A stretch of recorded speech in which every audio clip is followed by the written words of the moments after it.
Hello, you. Yes, you hiding in plain sight, pretending to be just another quiet guy in a bookstore, blending in with your unassuming flannel and your tragic eyes. You walk around with perfectly rehearsed charm, so quiet, so polite. The women you flatter with attention have no idea who you truly are. Sometimes, you too are unaware. But I do. I've been following your every move for the past years, and let me tell you, Joe, you're not as profound as you think. Your justifications, your delusions, even the way you dress up destruction as romance, none of it scares me.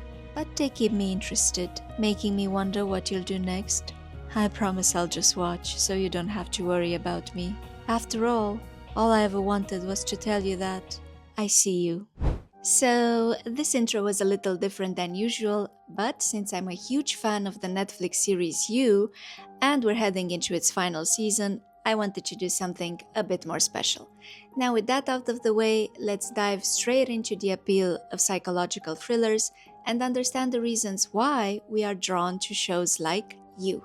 Wikipedia states that a psychological thriller is a genre combining the thriller and psychological fiction genres. That's a bit too simple, doesn't give us much, right? So I prefer James N. Frey's definition because it's a bit more accurate and a lot closer to our show's mission. In his view, a good psychological thriller is more of a style than a subgenre, and it focuses on the psychology of the antagonist and builds suspense slowly through ambiguity. Mental states are explored, with ethics and morality being challenged at every corner. I'd say Joe Goldberg ticks all those boxes. His actions are always unexpected, and his twists and turns always leave us internally exhausted, but we're constantly watching his every move, almost hoping he won't get caught. What is wrong with us rooting for the bad guy? Well, we must really love those mind games, right?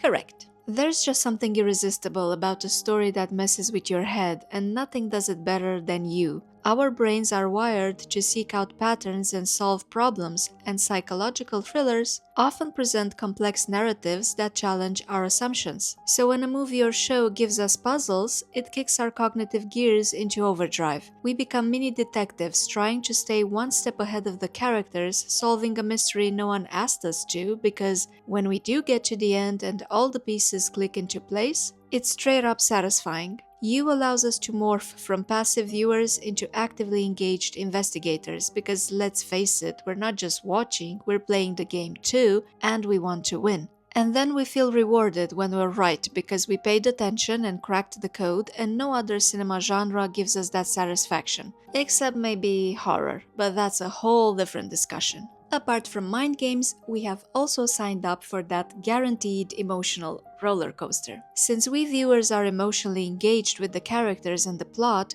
dopamine and adrenaline will kick in, ensuring we're having a great time. This genre keeps your brain bouncing between fear, sympathy, and fascination at all times. It taps directly into our autonomic nervous system, specifically activating that fight or flight state. Normally, this happens when we're in danger, but in fiction, our brain responds as if it's real and we're there with the characters, experiencing the same scenario. You doesn't just take you on a ride, it hijacks your whole nervous system. And the worst part, we love every manipulative, emotionally exhausting, morally grey second of it. Because if you really think about it, the show explores human nature and our inner darkness, which is yet another reason why we can't get enough of shows like You. The exploration of our nature and psychological boundaries is the beating heart of any psychological thriller. We are given a glimpse into the minds of others and realize that sometimes our emotions are reflected back at us. Our fears, our thoughts, our impulses on display. These stories thrive in the gray areas between sanity and madness, love and control, truth and delusion. They challenge black and white thinking. Characters aren't good or bad, they're complicated just like us. And by watching them, we realize that their struggle is real and raw. Joe is written like a tragic romantic, desperate for love, aching for connection, searching for meaning in all the wrong places. He's deeply flawed but self-aware, which signals to us the possibility of salvation. Perhaps he can be fixed, we tell ourselves, despite knowing all too well that this danger and sweetness combo is a perilous trope that fiction loves to romanticize.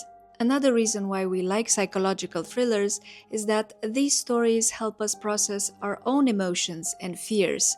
They offer a space for us to confront those terrifying, messy, and confusing parts of being human.